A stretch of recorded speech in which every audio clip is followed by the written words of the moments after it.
नमस्कार मित्रों, मेरा नाम है आदित्य। आप देख रहे हैं एडवोकेट आदित्य यूट्यूब चैनल। भारतीय दंड संहिता की धारा 498 को पत्नियों की सुरक्षा के लिए बनाया गया था, जिससे कि उनके ससुराल में पति या पति के रिश्तेदारों के द्वारा शोषण ना हो। लेकिन वर्तमान समय में कुछ ऐसी पत्नियां हैं जो इस धारा का उपयोग अपनी सुरक्षा के लिए नहीं कर रही हैं, बल्कि इसका उपयोग अपने पति और पति के रिश्तेदारों के ऊपर एक हथियार के रूप में कर रही हैं। कोई भी छोटी मोटी बात को लेके या फिर अपनी मनमानी बात को मनवाने के लिए इस धारा का गलत उपयोग कर दे रही हैं और पति के रिश्तेदारों के ऊपर भारतीय दंड संहिता की धारा 498 के तहत झूठा मुकदमा दर्ज करा दे रही हैं। लेकिन अब इन चीजों को कोर्ट अच्छी तरह से समझ चुका है और अब कोर्ट्स भी काफी ज्यादा सख्त हो चुके हैं भारतीय दंड संहिता की धारा 498 के झूठे मुकदमों को लेके।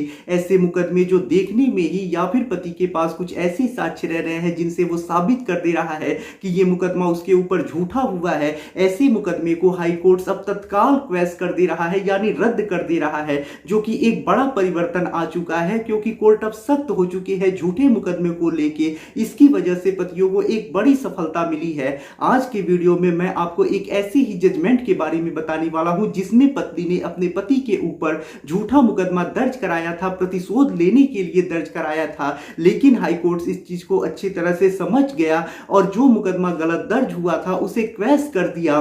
तो आज का ये जो जजमेंट आया है वो पतियों के पक्ष में बहुत इंपॉर्टेंट आया है।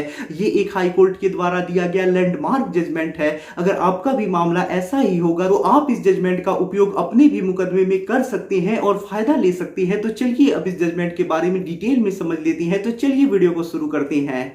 ऐसे स्टूडेंट जो क्लैट 2022 की तैयारी कर रहे हैं उनके लिए एक सुनहरा अवसर ओली बोर्ड लाया है, free mock test for CLAT 2022।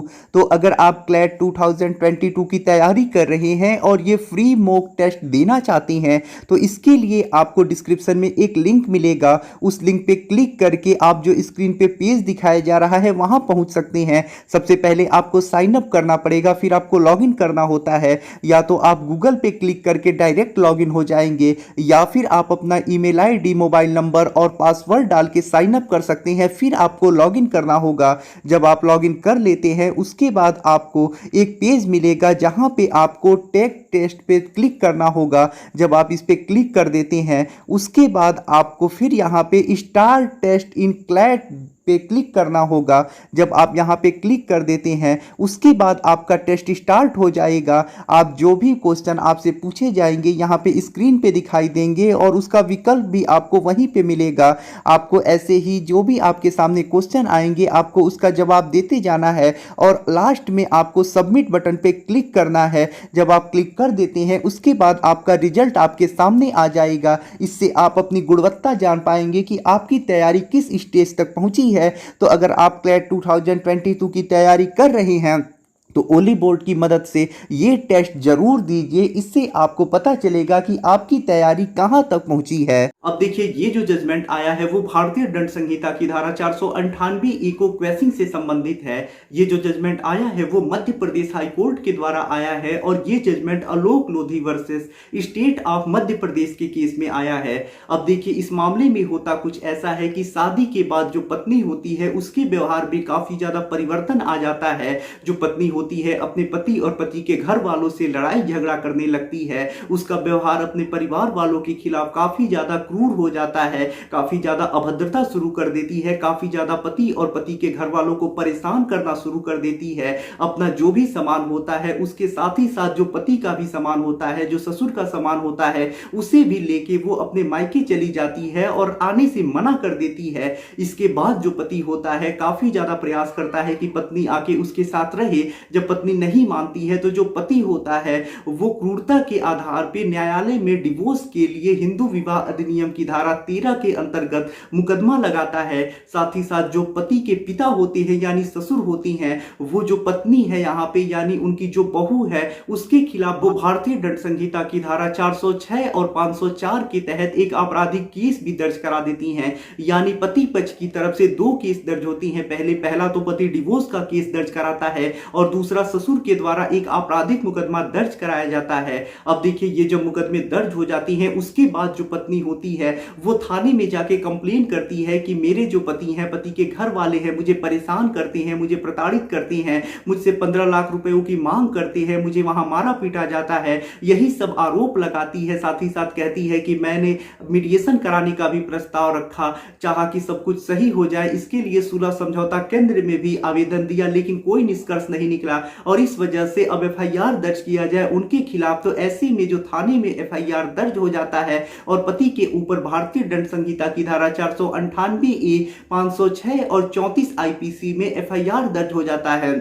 जब ये मामला दर्ज हो जाता है उसके बाद जो पति होते हैं वो क्वेसिंग के लिए हाई कोर्ट में जाते हैं और 482 सीआरपीसी के अंतर्गत एक आवेदन लगाती हैं, जहां पे पति पक्ष की तरफ से ये तर्क रखा जाता है कि सबसे पहले तो पत्नी को सुधारने का प्रयास किया गया। पत्नी के व्यवहार में जब काफी ज्यादा परिवर्तन आ गया, पत्नी लड़ाई झगड़ा करना शुरू कर दी, तो पति ने काफी ज्यादा चाहा कि सब कुछ सही हो जाए, सब कुछ सही से चलने लगे, लेकिन पत्नी के व्यवहार में परिवर्तन नहीं आया। तो इस वजह से जो पति था उसने डिवोर्स के लिए न्यायालय में एक मुकदमा भी दर्ज करा दिया। साथ ही साथ पत्नी ने कुछ ऐसे सामान जो ससुर के थे, पति पक्ष के थे, वो अपने साथ लेके चली गई, इसके लिए एक आपराधिक मुकदमा भी दर्ज कराया।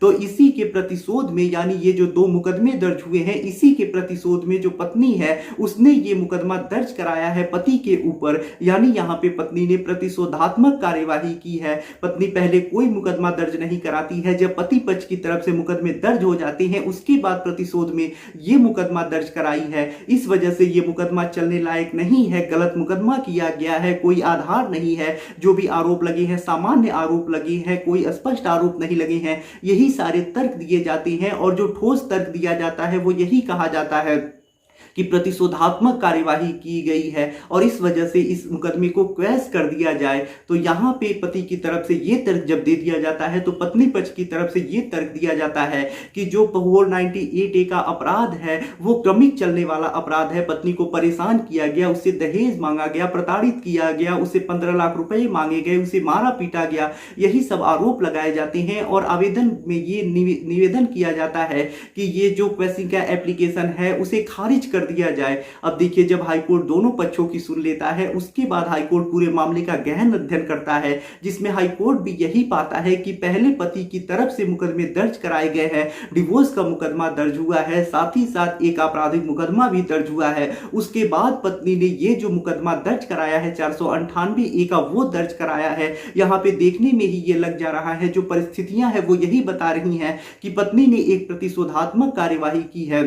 साथ ही साथ पत्नी ने जो भी आरोप लगाए हैं वो सामान्य किस्म के आरोप है, स्पष्ट आरोप नहीं लगे हैं। इस वजह से अगर ऐसा मामला चलाया जाता है, इस पे विचारण किया जाता है तो ये कानून का दुरुपयोग होगा और ऐसे में ये जो मुकदमा दर्ज हुआ है वो एक प्रतिशोधात्मक कार्यवाही की गई है। इस वजह से ये जो मुकदमा है 498A का ये क्वैश किया जाता है और ऐसे में हाई कोर्ट 498A के इस केस को रद्द कर देता है और यहाँ पे पति को बड़ी मुश्किल से सफलता मिल जाती है और ऐसे में पति का जो झंझट होता है, परेशानी होता है, वो समाप्त हो जाता है।